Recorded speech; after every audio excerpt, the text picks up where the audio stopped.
After a long and stressful wait, Kentucky fans can finally rejoice as Otega Oweh has pulled his name out of the NBA draft and will play for Mark Pope next season. That's what I'm going to talk about on today's episode of the Wildcats Today Podcast. I'm your host, Andrew Stefaniak, publisher over at Kentucky Wildcats on SI. Carson Nash is, in fact, in Scotland. We talked about it last week. We've been waiting to do a show. We wanted to wait until Oweh. The news was official, but here is the message from Carson and all of the Nashes that are over there right now in Scotland. Oweh's back, and so is Kentucky basketball. We're back. Go Cats. Go Cats. Yeah. It is safe to say that Carson, Jeff, and Jake Nash are fired up about Otega Oweh returning. And I think that's going to be the case for absolutely everybody, every Kentucky fan. I was talking to somebody about this recently. Kentucky was going to be good without Otega returning. Let's say he does decide to stay in the draft. Kentucky's a good basketball team.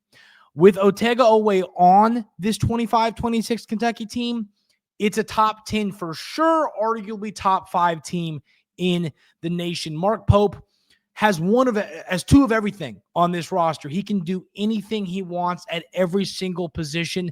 And Otega Oweh is going to be the SEC Player of the Year frontrunner. He's going to be a preseason All-American type of player. The season that he might have this year in Lexington could be special. Last year, averaging over 16 points per game. I think he's going to improve on that this year. He's taken that feedback from these NBA teams. He's had lots of workouts, which is great. He gets to hear from lots of different franchises. What do I need to improve on to play for y'all in the future? He's learned that. He's talked to these different NBA scouts and these coaching staffs at the next level and learned, and he's going to work on those things.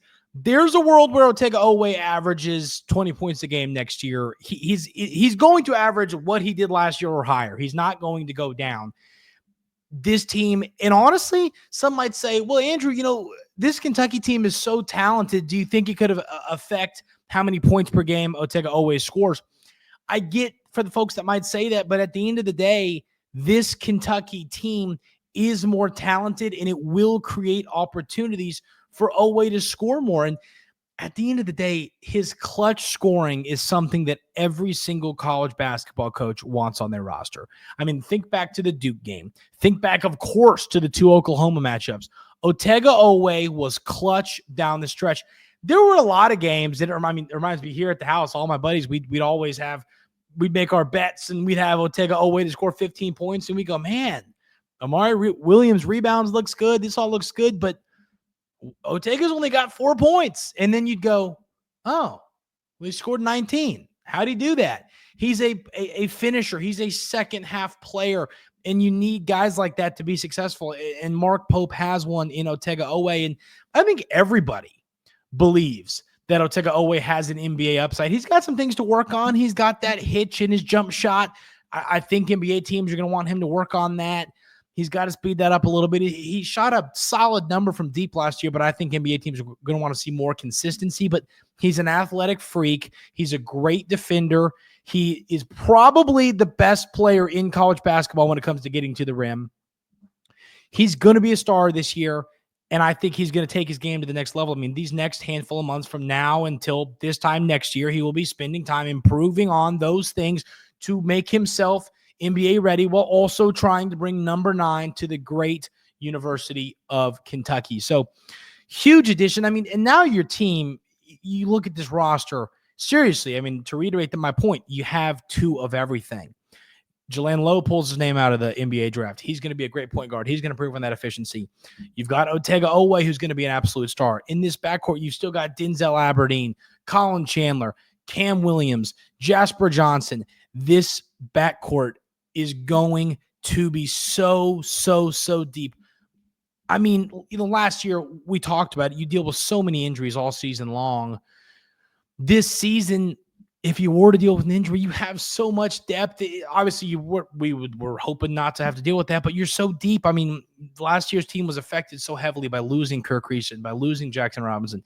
This year's team, obviously, just is so deep from top to bottom, and it is going to help the Wildcats succeed. Got a really tough non-conference schedule. We haven't seen the SEC schedule yet, but we're all willing to bet a lot that it is going to be challenging because the SEC might not be as good as it was last year, but it's still going to be pretty darn good as it will be for the foreseeable future. We've seen the return of players affect some teams and help some teams. Duke lost that player, that transfer. Aduthiero stays in the draft. We've seen it help some teams and hurt some teams. And it was interesting that Otega rode this all the way out till the end. I mean, I think we felt pretty confident. Everyone that's asked me, hey, Andrew, do you think Otega Oweh going to return to Lexington? I've said yes the whole time. Carson and I have been very clear that we believe he was going to return the entire time. It made sense. He has $3.5 million waiting on him back at home. If he comes back, or, that was the number we'd heard. I mean, we don't know the exact number, but we've heard that's what he's got waiting on him once he gets back here to Lexington in NIL money. And he's going to be that type of player, and Kentucky's going to be that type of team. He's going to be pumping and shopping and snacking, and he's going to be turbo taxing, and he's going to be doing all those things. He's going to make, I bet, around $5 million on NIL once all of those other deals kind of work their way out. And it makes a lot of sense. Come back here, have a chance to win a national championship, have a chance to win National Player of the Year, SEC Player of the Year, work on what the NBA teams want you to improve on, and then next year you got $3, $4, $5 million more dollars in your pocket, and you go and try and pursue an NBA career. It just made a lot of sense. But I'll tell you this, and I said it a moment ago, but I want everybody to look me in the eye. I'm going to tell you this right now. The Kentucky Wildcats have a roster that is more than capable of winning a national championship. And over the last 5 years during Kentucky's struggles in the postseason, we've seen teams not have what I consider to be the perfect mix. And the perfect mix is exactly what Mark Pope said that he wants in a roster. He wants roster continuity. He wants elite freshman talent, and he wants players from the transfer portal. This roster has it. You have your roster continuity now in Otega Oweh, Brandon Garrison, Colin Chandler, Trent Noah. You got those guys back. You've got your elite transfers in Jaden Quaintance, Denzel Aberdeen, Cam Williams. You got your five-star freshmen in Jasper Johnson, Malachi Moreno, Braden Hawthorne, we think is going to be a pretty darn good player.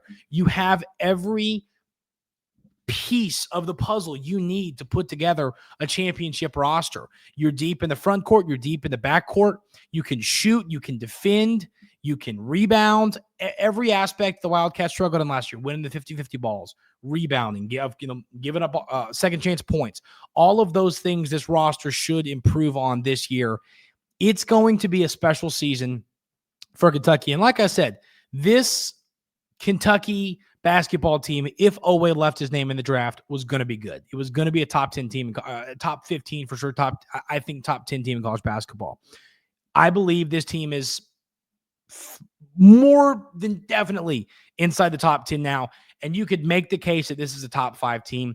I think you're going to see a lot of these preseason ranking lists change and have the Cats kind of slide from that 10, 11, 12 to that 5, 6, 7, 8 range with Oweh officially being back. I mean, he's a special player. You've got, I think, one of the best X's and O's head coaches in all college basketball, one of the best second half adjustment coaches in all college basketball, to go with one of the best rosters in all of college basketball. And that is going to lead to victories. This is a special, special day to be a part of Big Blue Nation. It's a special day to be a Kentucky fan.